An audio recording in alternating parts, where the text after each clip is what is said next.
All right, hey guys. I think last time where we left off, we put the diff back in the Miata. I don't know if that video's up yet by the time you watch this, but I don't think it's up yet. But right now, what I'm gonna be doing next, I went ahead and the vacuum is right there. Vacuumed the car up, cleaned up all the seams, just prepped the car. Got a bunch of the rust out from the trunk.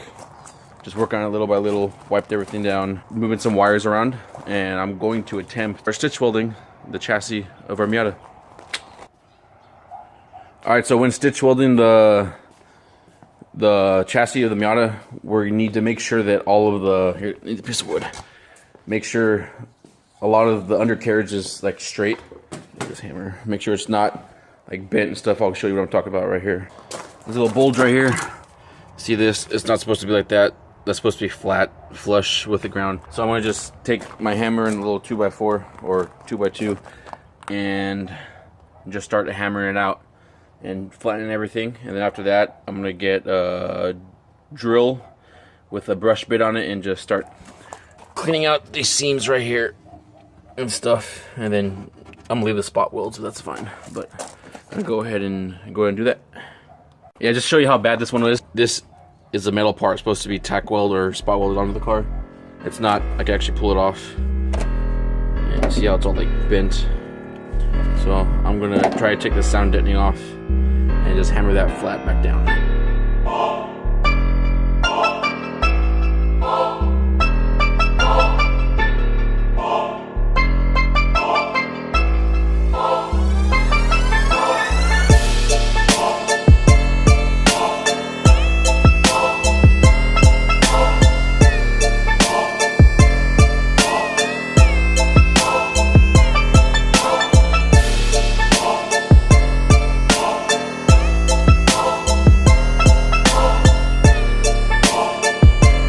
Ooh, who's that?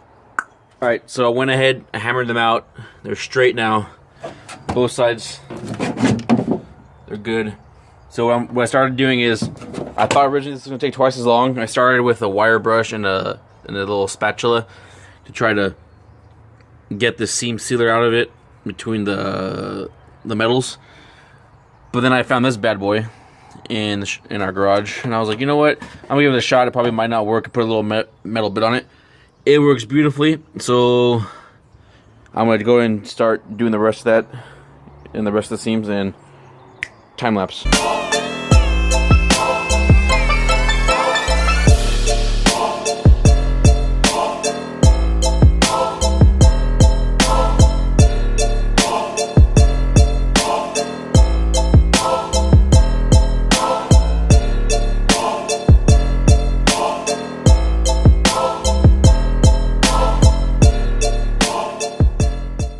So as you can see, I was getting stuck right here in this piece right here. It's a giant gob.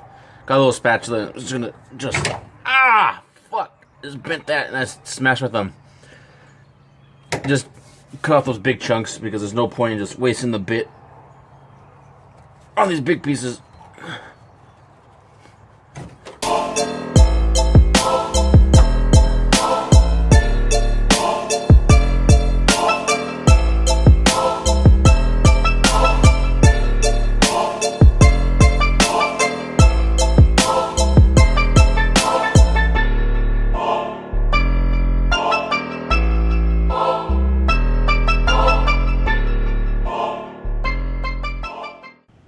Okay, so it's the next day. I did some last night, as you saw, before it got dark. So I was able to clear all this right here. I stopped at the corner. I took an angle grinder. I decided to take an angle grinder and just scuff up the tops and of each sides so I can so the welds will have better contact all the way down there. I need to take out the ECU, temporarily move it out of the way so I can reach behind there and do the rest. First, since I did the tunnel underneath, I'm gonna go and just do the driver's side of the car for now.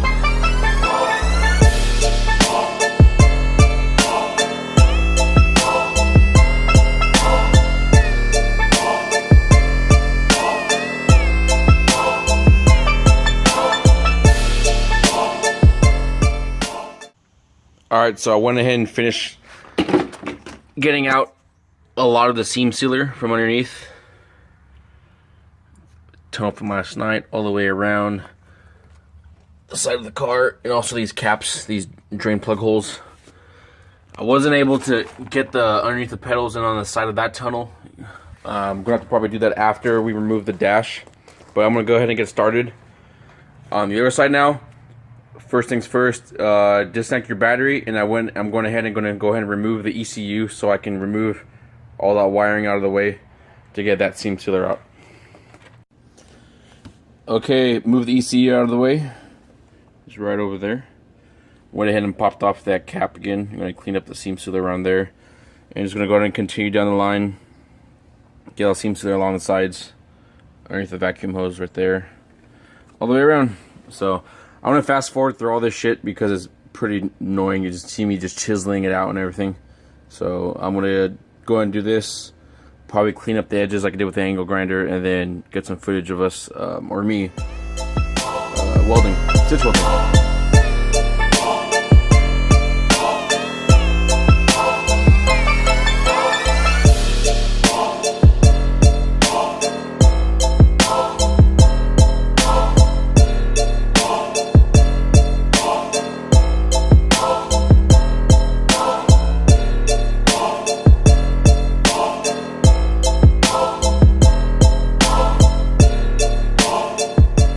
Alright, so both the driver's side and passenger side has all been stripped of their seam sealers all the way around. So went ahead and got these bristle heads for the brushes. The drum was too small, I just wasn't cutting it, so I'm going to attach this to the angle grinder. Get the rest of the remaining, just the remnants of the seam sealer out, and just so it gets all shined down to the bare metal, and get it prepped for weld. Get some spot welds going on, some stitch welds going on. And then after I finish the driver's side and the passenger side, there's some seam sealer along the edge right here that I'm probably going to end up doing. And then you're going to end up doing the strut bars where the struts go, and then the trunk, get rid of all that rust. So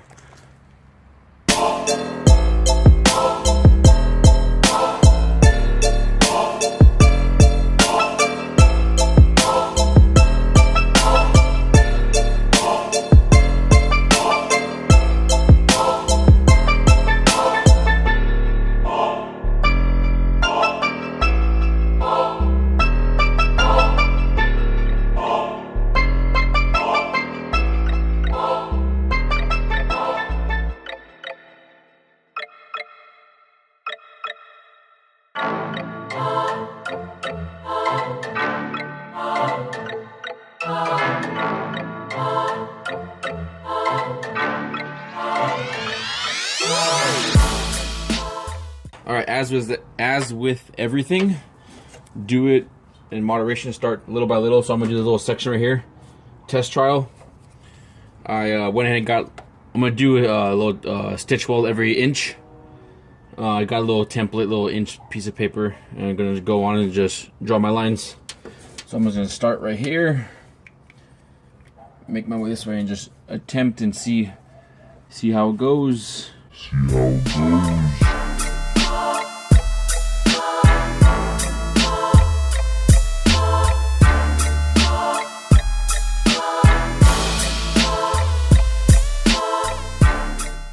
Alright, with any good welding job, I'm not good at it. I'm still learning, and this is a learning project, so who cares if I mess up.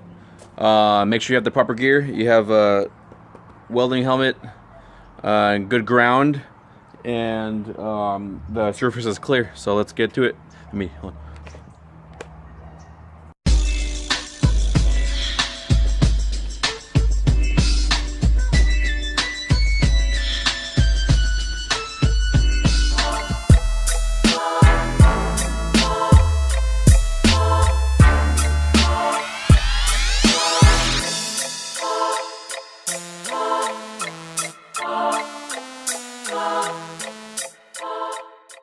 Alright, overall it came out okay.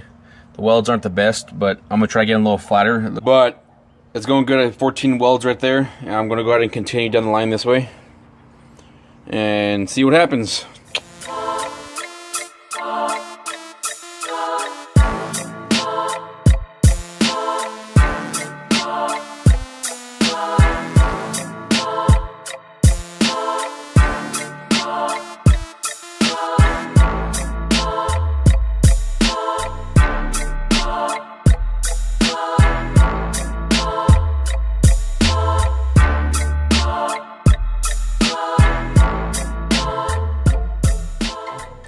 right, so it's now the next day. I did a little more after I stopped. After the last clip you just saw, my phone ran out of space, or my camera ran out of space to record, so I just kept going. I ended up finishing up all the way around. Put those caps back on right there and right there. I'm gonna leave that one off because I'm gonna use that one as a ground still to weld. But all in all, looks pretty good. I also I grinded off the tip of my finger with the angle grinder. This one right here, and then this one I just sliced it. So I'm working injured, but we're still chugging along. Next, I'm gonna go through and weld the tunnel. So, and then I'll start grinding off and clearing off to the passenger side.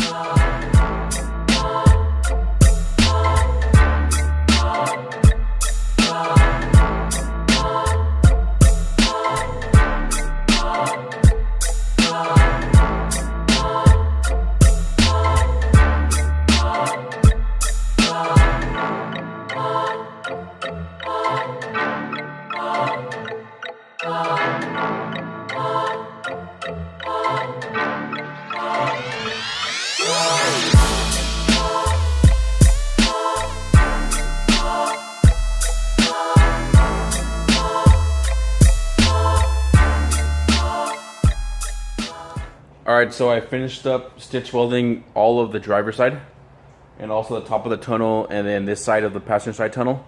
So I'm going to finish up just cleaning up the passenger side right here, like getting it down to bare metal so the welder has better contact.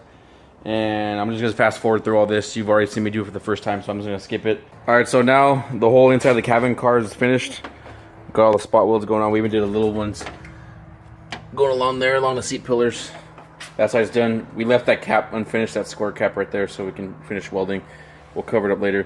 And then next we moved on to the trunk. Grinding out all this seam sealing right here. We're going to do some more back down here. And the rust for the battery. And also the rust where the battery was. Remember, we've been talking about that for like the past 4 videos. And all the rust pretty much is gone. And right there we have dry ice sitting over the sound deadening. We've seen on several YouTube pages or also read about that if you put dry ice on top of the sound deadening, should crack off. Alright, so we let the dry ice sit for like 20-30 minutes. So let's see what happened. See, it's starting to freeze the sound deadening. So probably just move it around, see what happens, see if we can try to break it off.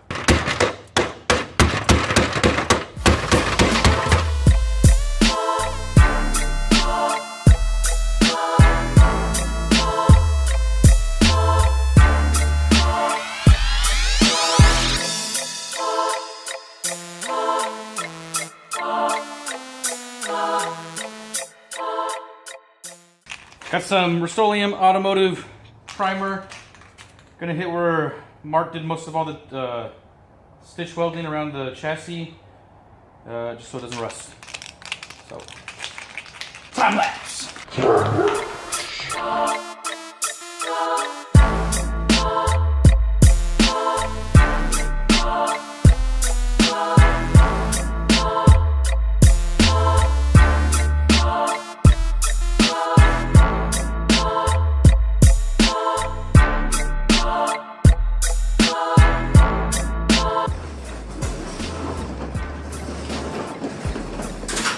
You get some fresh air.